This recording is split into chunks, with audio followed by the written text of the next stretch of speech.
What is going on, guys? Rewinds here, and in this video I'm going to be bringing you guys my review for Boruto 2 Blue Vortex Manga chapter number 19. And in this month's chapter, we pretty much continue on from both battlefronts, where we have this whole thing going on with Ryu as well as Konohamaru and Matsuri. And we also do get a little bit of the other Shinjus in this chapter as well. So, a couple of big developments, I'd say most of which happened in that battle with Ryu.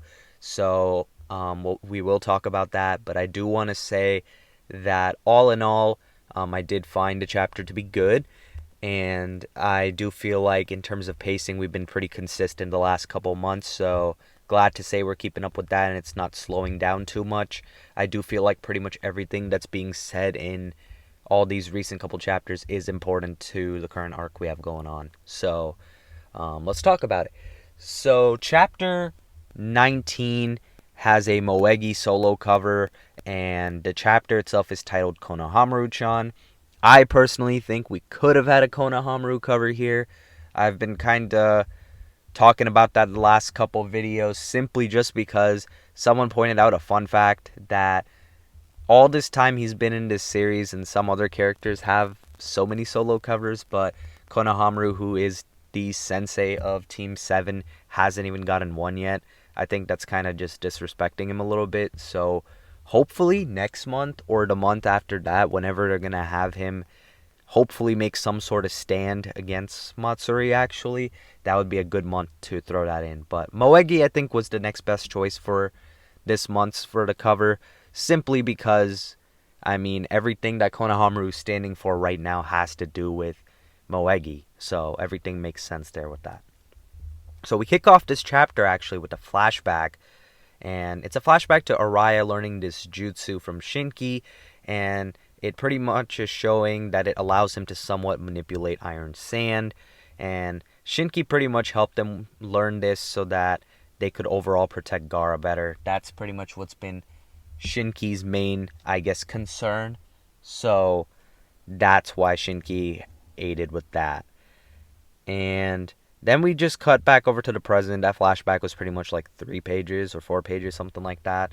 And Araya now frees Mitsuki. So what happens after that is Araya tells Mitsuki and Sarada that he's going to take care of the Iron Sand and wants them to go on the offensive. Meanwhile, Ryu says he's starting to get pumped up. And in the panels where Ryu's saying that, we probably had some of the best pages of the chapter. I do want to shout out Ikimoto for that. Really cool art on those pages, so cool stuff there. Yodo is, in the meantime, warning the others of where the attacks are coming from. So everybody is being useful in this battle to some extent. Sarada starts out by using the Fire Style Fireball Jutsu, and Mitsuki uses his snakes. Mitsuki has also entered his Sage mode, and he actually had Ryu captured for a second, but Ryu escapes by turning himself into iron sand. They then locate Ryu again thanks to Yodo, and Araya gets him pretty much in a spot where Mitsuki can deliver a big blow on him with his snakes, which also was a cool action sequence, good little shonen teamwork right there. And that's followed up by Sarada landing a Chidori. So that was probably the most hype action sequence we had in this chapter. But despite that, Ryu ended up escaping again, and it was mostly because the hit was too shallow. So then we move on to the whole Matsuri and Konohamaru situation, and she's pretty much angry that Konohamaru won't let her call him Konohamaru-chan, but Konohamaru responds to that by saying it just doesn't feel right, and Matsuri is disputing this by saying, yet you let that wench Moegi call you that. So she's pretty much pressed that Konohamaru lets Moegi call him that, but isn't cool with Matsuri calling him that. So Konohamaru says that he can't change how he feels and he shouldn't have to explain himself to her. And Matsuri calls him selfish. Konohamaru says she's the selfish one, and he also calls her fussy, which just makes Matsuri more mad. She ends up calling him a hypocrite and tightens her hold on him. So situation isn't looking good for Konohamaru at this point. Definitely at this point of the chapter, looking better for Team 7 on their end than it is for Konohamaru right now. And Ada is watching all of this, and she ends up saying that the issue isn't that she wants to call you what she wants to call you, but more so that the two don't share a relationship that allows it. Which, if you guys don't know, not even just Konohamaru, but like if someone is saying something like Konohamaru-chan, typically someone would be using that chan part as more of a affectionate thing. Someone typically that is a lot closer. So it would be more of a term that's used typically between either really, really close people or people that might be together. So it makes sense why Konohamaru is feeling weird about this. And pretty much Koji is then checking up on the situation as well.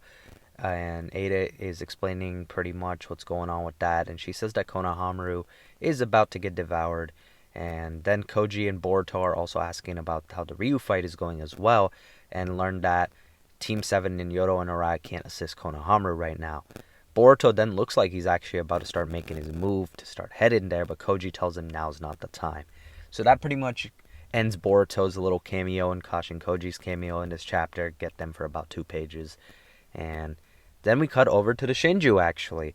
And what happens is Jura is saying there that all life forms should obey their instincts and aim for evolution. But what blinds humans from that is something called reasoning. And he says it's a harmful side effect of acquiring intelligence. And pretty much he's also going on this little ramble about how another concept that carries a threat of causing them a serious problem is something called love. We then pan back over to Matsuri and Konohamaru in that moment where she's saying her head is full of thoughts of Konohamaru and that's driving her batty, and she's asking why she has these feelings and why it's so painful that it makes her so mad. Konohamaru tells her to calm down and she responds by saying, yeah, I will, and that if she devours him, she'll never have to feel this way again. So as you see, Matsuri's not enjoying this feeling of being turned down by him a little bit, because Konohamaru is basically rejecting her, and that's kind of causing her pain. So her way of getting rid of this pain is supposedly devouring Konohamaru. Meanwhile, Jura is explaining this concept of love by using Ino Shikacho as an example, pretty much like the whole thing, especially that Inojin did for Himawari. So, a little gloss over that. Jura says pretty much to the other Shinju that they must understand this concept of love and find a way to overcome it. And I'm pretty sure one of the main reasons we're talking about this whole concept between the Shinjus right now is because Matsuri's hit by it especially. I just think it's the perfect timing for them to show that and show like the other characters' thought process as well. Just adding, a little bit more depth to their characters in my opinion, and I think it's cool stuff. Jura is definitely growing more and more each chapter. I feel like they show him as a villain, and his character is definitely expanding, so I think it's cool stuff there. So we head back to the battle now with Ryu, and now we're in the final stretch of the chapter pretty much, and Ryu ends up summoning some claw grimes, and Sarada ends up using the Phoenix Flower Jutsu on them, and Mitsuki tries attacking with some snakes, but there ends up being too many of them. And Yodo actually looked like on one of the pages to me that she may have actually gotten bit. And Araya rushed to save her, but he ends up losing his blade in the process because he gets stuck in one of the claw grimes. So Ryu is happy about that, of course, because he just takes the claw grime away. And he says, now you have no way to defend against my iron sand. And that's pretty much the cliffhanger we get for that battle, which I think is pretty smart of Ryu. Now Ryu puts them at a tactical disadvantage because the way that they were staying in the battle wasn't through raw power. It was more so through some tactics they were using, like Yodo's hearing, which still is there, but also through Araya having this jutsu that would help manipulate the iron sand in some sort of way. Now it'll be a lot tougher for these others to really get as many openings as they previously had. So Sarada and Mitsuki are going to have a tougher time, as well as Yodo and Araya as well. So looking a little bit grim over there for them.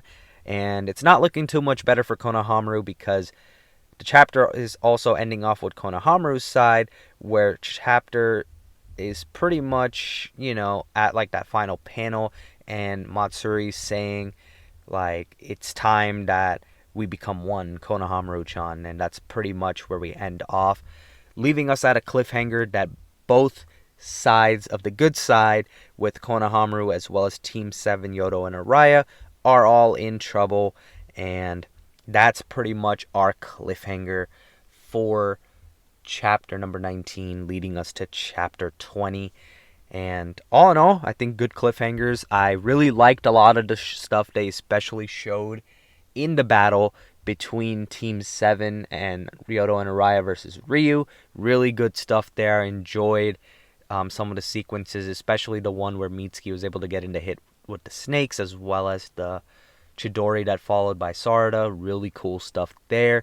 And I like that Yoto and Araya have been pretty useful so far in this fight as well.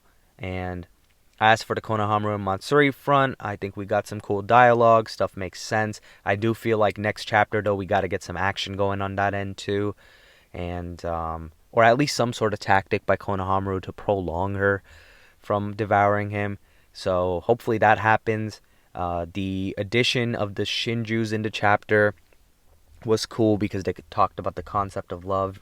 That was interesting by Jura. And I do like that we got to see Boruto and Koji in the chapter as well as Ada. So, all in all, good chapter. We touched on a lot of fronts. I feel like now we're going to keep Kawaki hidden off the chapters for a little bit, because my guess is that he's just going to pop up in the end of the battle. He's just going to come flying in all the way from the leaf to the sand, and he might just take care of both of the opponents. That's kind of what I think they're going to do to make him look powerful and show him off a little bit. But I do feel like that's a little bit predictable, but I do think that's the route we're headed. It's either that or, you give these side characters some big moments. At the moment, I really am not too happy with how Konohamaru has shown up so far in his battle end against Matsuri, because he hasn't really done anything battle-wise. Like, he's just talked to her and tried to keep her busy and distracted. But Team 7 even, they've been alright in the fight so far. I feel like we need to see them push a little bit more beyond their limits next chapter when that fight hits that climax. So hopefully they can do that. Hopefully next month, I've talked about some fan art of it before, but something that would be really cool is if Konohamaru gets out of this Matsuri trap he's in right now by using a summoning. That would be really cool, I think. So hopefully something like that happens, or he just pulls out another jutsu that'll get him free, and then at least put him a little bit into battle. Even if it's just to hold Matsuri off, he doesn't have to win. He just, I feel like, would be good if he could stand his ground a little bit, and that way they could make him look better. As for Mitsuki and Sarada, I feel like one of the most likely things we could have happen is Sarada, honestly, possibly tapping into the Mangekyo Sharingan. I just don't know what would make her do it. I mean, we know Sarada and Mitsuki aren't as close anymore as they used to be because of all the stuff that's been happening with Boruto. So, I don't know if like a Mitsuki even fake out death would really make her reawaken that or tap into that. Or maybe, they're going to reveal to us that she has access to it, but there has to be some sort of like extreme control to really even use it. I don't know exactly how they're going to write it, but if we're going like the awakening route, I do feel like Sarada would be the person to do it with. But we'll find out, I guess, what happens overall going forward. I do feel like next month, though, is really going to pick up the pace of these fights, and we might really hit the climax of at least one of them. And let's see what happens. But I'll probably make a couple prediction videos in, the next coming weeks, and we'll discuss a little bit more as it goes. But aside from this, I do plan on talking about the Dragon Ball Super one-shot chapter that just came out. Chapter 104, they're calling it. So I'll check that out and make a video on that soon as well. So look forward to that. Might even talk about some of the crazy stuff that's been happening in Dragon Ball Daima's anime. So that could be fun as well. So a lot of Boruto and Dragon Ball content coming in these next coming weeks.